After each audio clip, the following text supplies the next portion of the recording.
Halo Bro, ketemu lagi dengan aku Yuda Pranata. Di video ini kita masih ngebahas tentang WordPress development. Nah, kita sudah masuk di video yang ke-6.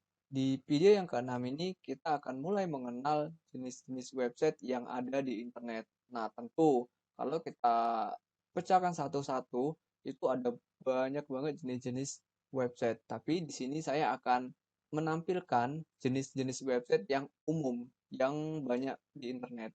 Langsung aja kita masuk ke slide keduanya. Jenis-jenis website yang pertama itu ada government. Nah, ini tentu website pemerintahan. Di sini saya sudah buka di browser website jakarta.go.id. Ya, seperti nama domainnya ya. Go.id berarti government Indonesia gitu. Ya, biasa kalau di website government pasti ya tentunya ada berita-berita tentang perkembangan di daerah tersebut. Nah, ini teman-teman bisa lihat langsung. Sekarang kita masuk di yang kedua. Website bagian kedua adalah news portal. Ya, seperti teman-teman tahu, itu ada detik.com, Kompas, terus Times Indonesia, dan masih banyak lagi seperti ini. Jadi, teman-teman sebelum nanti membuat sebuah website, pastikan dulu memahami jenis website apa yang ingin dibuat agar ketika buat prototipe-nya itu teman-teman mudah ingin memunculkan fitur-fitur apa saja sih yang ingin dimasukkan ke dalam website yang ingin teman-teman develop. Nah, kita masuk di jenis website yang ketiga. Nah, di sini ini ada e-commerce. Tentu di sini saya tidak akan memunculkan e-commerce yang sudah besar di Indonesia, tapi kita menggunakan e-commerce lokal yang memang kelasnya masih UKM gitu ya. Di sini ada BlazBlue. Nah, seperti ini teman-teman. Jadi ini termasuk lumayan bagus. Nah, pertanyaannya apakah bisa dengan WordPress bisa membuat toko online sebagus ini? Bisa dong, gitu kan. Banyak kok teman-teman saya gitu kan yang buat toko online mereka itu dengan CMS WordPress. Nah, selanjutnya ada company profile. Ya, tentu ini pasti menceritakan tentang perusahaan, tentang update-update apa aja di perusahaan tersebut gitu. Ini saya ambil contoh di Gojek. Inilah website company profile Gojek. Jadi teman-teman bisa baca di sini tentangnya Gojek, bagaimana perjalanan Gojek, service apa aja sih yang ada di Gojek, di GoFood, terus payment apa aja yang bisa digunakan, terus eh, fitur-fitur apa aja yang bisa dipakai gitu ya teman-teman.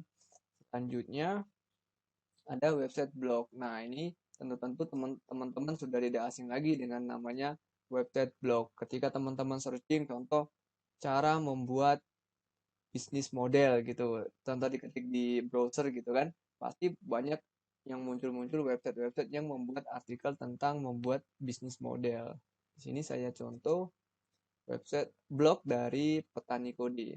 Tentu ini isinya tentang artikel bagaimana tutorial menggunakan Codeinator, terus apa itu Grid.js, dan ini ya tentang bahasa coding gitu lah teman-teman. Seperti buat belajar programming game, terus tutorial membuat aplikasi desktop dengan Flutter, 9 framework JavaScript untuk membuat aplikasi desktop gitu kan, dan masih banyak lagi.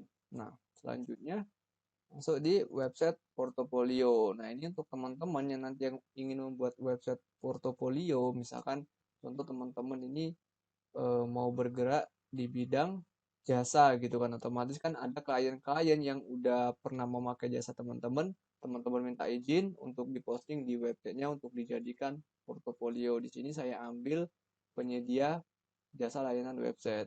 Di sini ada Design Pro.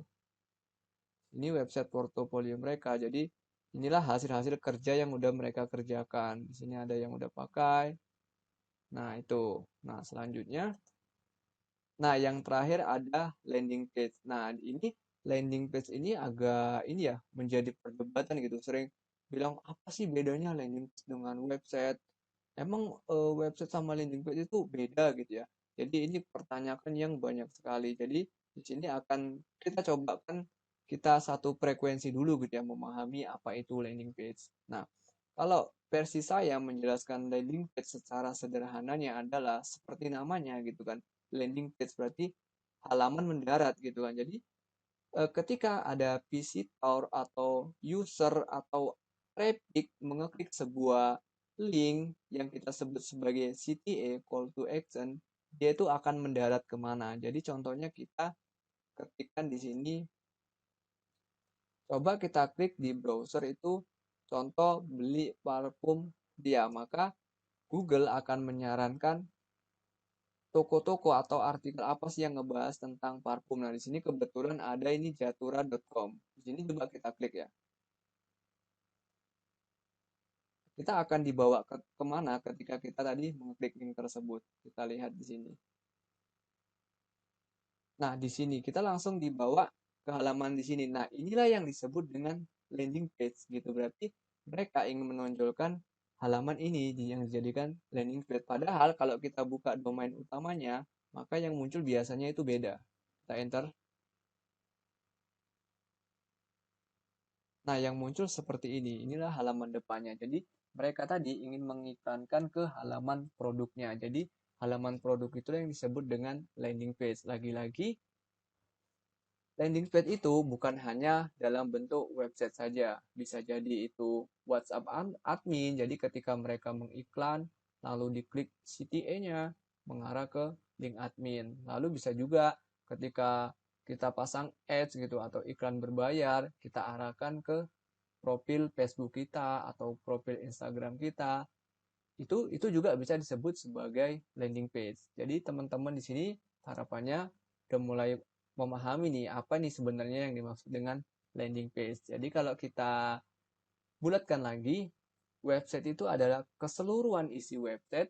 Contoh ini kan di sini ada brand, ada parfum, make up, skincare, bath and body, hair, dan lain-lainnya. Ini adalah keseluruhan isi websitenya. Jadi kalau landing page itu ya tadi seperti yang kita klik itu mengarah kemana, itu yang disebut dengan landing page. Oke, mungkin video demo jenis-jenis website yang ada di internet saya rasa cukup. Sampai jumpa di video selanjutnya. Stay tune teman-teman.